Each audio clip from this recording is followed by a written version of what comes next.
Hey everyone, welcome to the I Heart Guitar podcast. My guest today is... This is Matty T Wall here from Perth, Western Australia. Dude, you're a hell of a guitarist. I've been listening to the record, and you've got a lot of cool stuff going on. Yeah, thanks, man. Well, I mean, I've got a lot of varying influences, you know, from the usual sort of things to, you know, Django and Schofield and all sorts of crazy things mixed up in there. So I try to have as much fun as I can. Yeah, and fun is a good word for this record. It's called Transpacific Blues Volume 1. And, yeah, fun really sums it up. You know, some blues albums are kind of down and dark, and some are like, oh, dancing time. You've got a lot of the kind of upbeat stuff happening. Yeah, well, I mean, blues to me is appealing because it makes me feel good. You know, there's always the slow blues songs, and that's always going to be a part of it. Mm-hmm. But I'm drawn to the blues that makes you happy. Yeah. So I think it's interesting for us in Australia that the blues for us is not part of our national musical heritage the way it is for Americans. We've kind of put our own spin on it, and, you know, you listen to like Aussie pub rock, and it's almost like, okay, that's what happens when you take the blues and give it to Australians. you know? Totally. I mean, AC/DC started out as a blues band, really, if you think about it. Yeah. So, what was your path to the blues? Yeah. Well, I mean, when I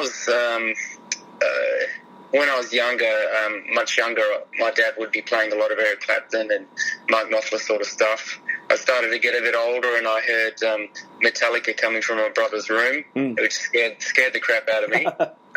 The song I remember vividly, "Fight Fire with Fire" from Ride the Lightning. That scared the crap out of me. That song, but it got me into heavy metal. And I'd been listening to a bit of AC/DC at the time, and I eventually, you know, got into heavier stuff.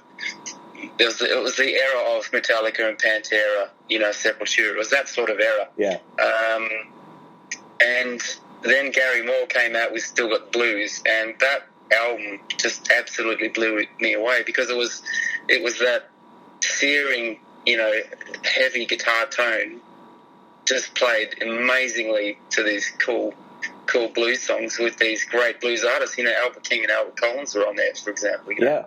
It just blew me away, and that sort of took me to a place, you know, in my mind, that, you know, you can get the intensity and the heaviness of metal and put it into blues music, and blues for me has always been the prime emotional outlet for electric guitar. It's sort of like it cuts right to the heart of emotion when you play blues on an electric guitar. Yeah. And that's why I love it. Yeah.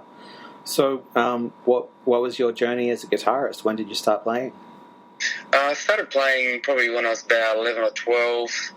A kid brought a Fender Stratocaster into school, and I thought this is the coolest thing I've ever seen. It looked like it came from freaking outer space. It was just like, wow, this is so cool, you know, because I'd seen Dire Straits playing, and it was that sort of, you know, that guitar. It was amazing, and you know, then I wanted to play guitar, and I got into AC/DC, and, you know, Angus Young is pretty inspiring for young boy.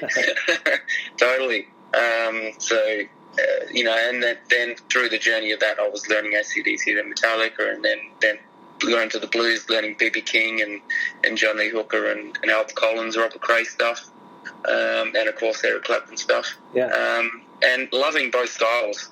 You know, this morning on the way to work, I had Pantera Volca Display of Power cranked up in my car, for example. So I still love listening to both styles and trying to bring them together whilst not sounding like pub rock. Yeah, is the real challenge, and I'm now sort of trying to work on the production side of it to reconcile those two influences. It's just very tricky. Yeah. Now you have some great guests on the record too.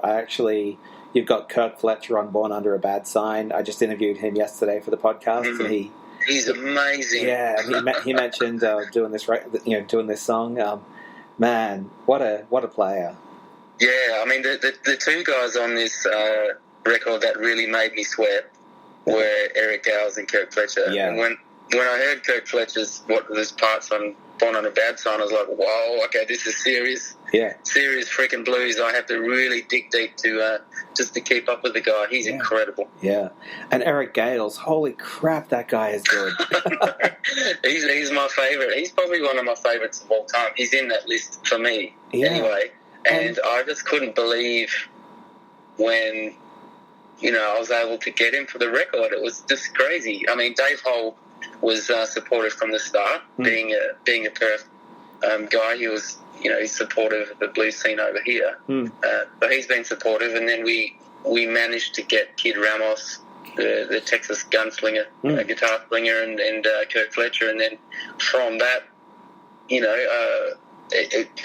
I just had the idea, like, why don't we see if we can get Eric Gales? Because, I thought, why not? The last album I managed to get Bob Clearmountain to mix, and it was one of those, just take the risk, ask the question, and, you never know. Yeah. And Eric came back and he listened to my stuff and he liked it, and he said, yeah, let's do it. So it's crazy. I mean, his story is so interesting and intense because, he kind of hit the scene when he was like 16 as like a, really Hendrix inspired kind of guy. Like he even dressed like him and everything.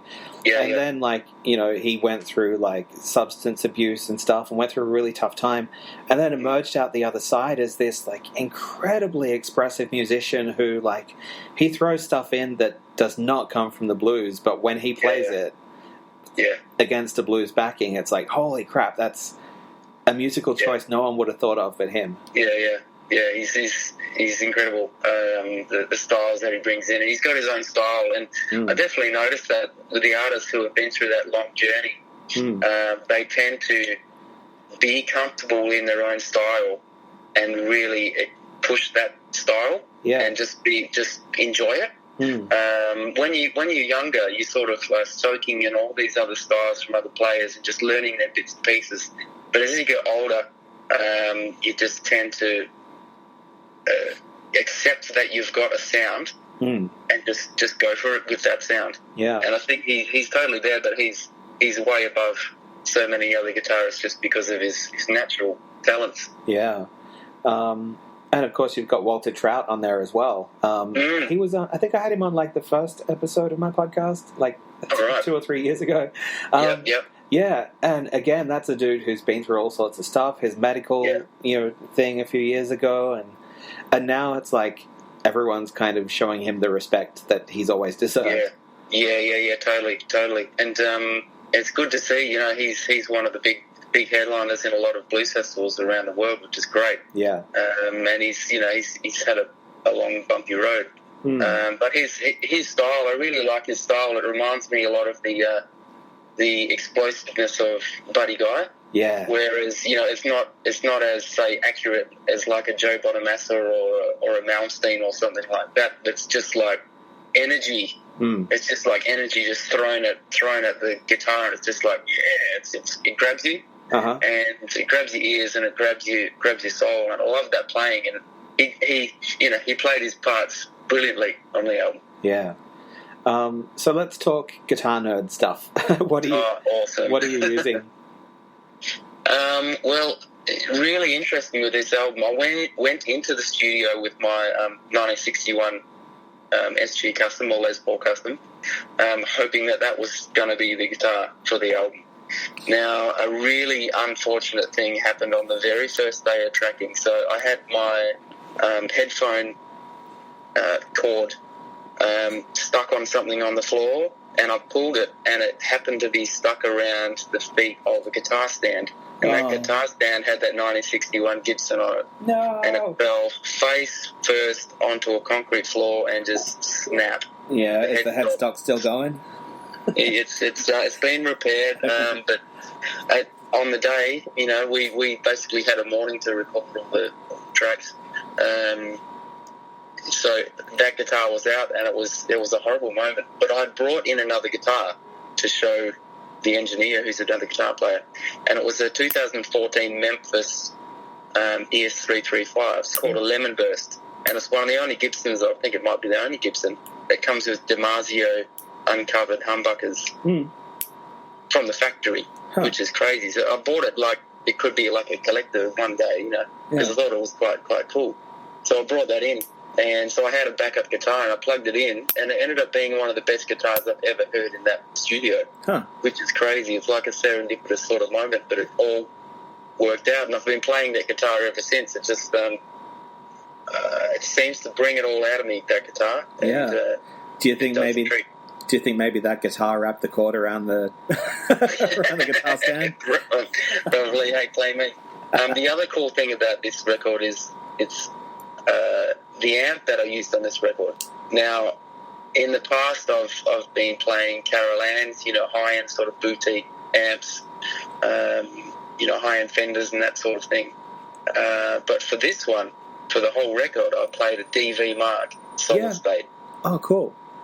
It's got a little 250M. It's basically a Marshall voiced solid state amp, and that's a great sounding little amp, that one. Yeah, and it just with all the tight parts and all the little stuff that I do, it sort of keeps up with it, because I play pretty heavy. I play 2 mil picks with 12 to 54 gauge strings, because I play so heavy. It sort of needs to hold the notes, but the solid state amp keeps up with all the notes, whereas some tube amps mush out a lot when I play. So it works really well for me.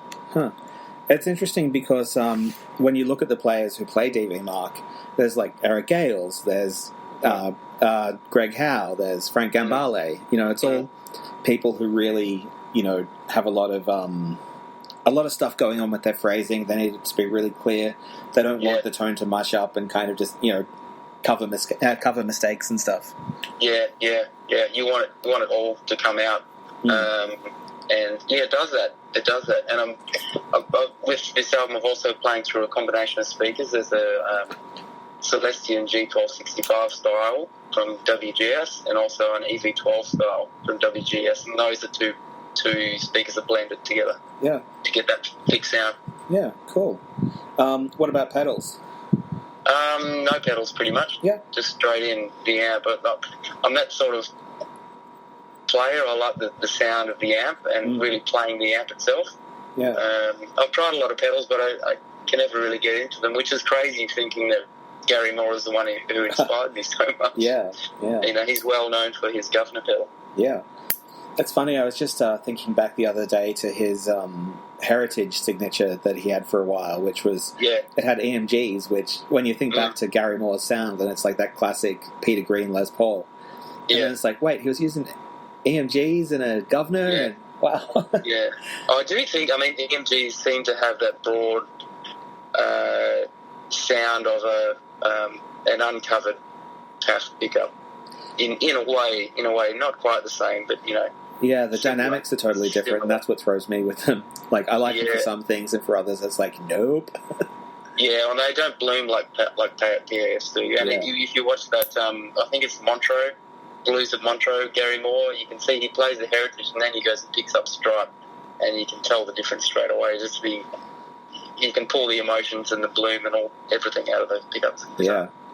It's so cool that Kirk Hammett has that guitar now, and he's like, he plays it every night. Like, it's not in a vault somewhere, it's making music for people. It's good. It's good to see that it's gone to a player who appreciates it. No, it's good. So, where can people, are you touring and stuff? Where can people catch you? So, we're playing at the Bendigo Blues Festival next weekend. We tend to do, because we're so far away, we tend to go over and do festivals together as a band.